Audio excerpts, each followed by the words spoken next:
All right, so this Regina Daniels and Ned Nwoko matter. I've been saying I don't want to put my mouth until I see this post where Ned Nwoko do. And then I was like, okay, something is off. Something is off. And I said, you know what, let me quickly look at it. And then I found out a lot of things is actually very off with this post that Ned Nwoko made. Do you understand? Now, Ned Nwoko posted a video where Regina Daniels is alleging that Regina Daniels scattered his properties and all. But when I watched the video, I noticed something. First thing I noticed is from the starting of the video, there was no sound. Very silent.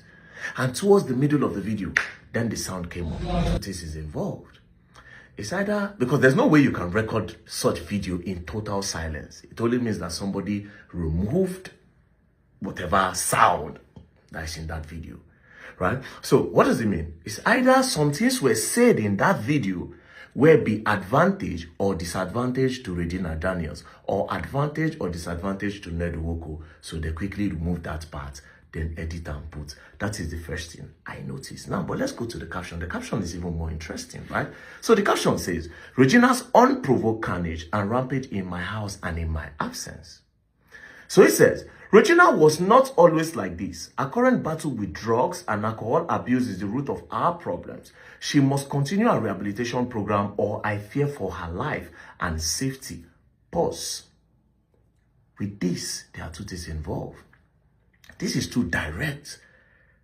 This is too direct. It's giving, let me discredit whatever thing Regina Daniels is saying now, and let me discredit whatever thing she will try to say in the nearest future. Because it is too direct. It's like saying, she did do drugs, whatever thing she talk, Mona no believe.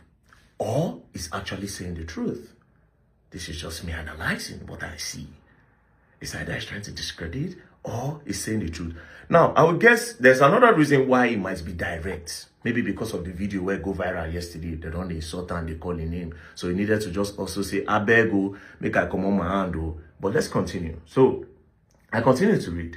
Said, now she has moved to a place where she will always have unrestricted access to drugs. I have other wives, and none will ever accuse me of violence. Regina, none will ever accuse me of violence. Regina is the violent one here, slapping and hitting 3 staff in the past 48 hours and destroying properties, including cars, windows, for no just cause. The truth is, I have set a clear condition for her to accept rehab in Asokoro or outside Nigeria, especially Jordan, where she will have access, where she will not have access to drugs. A clear-headed Regina would have taken Moon to the hospital, but instead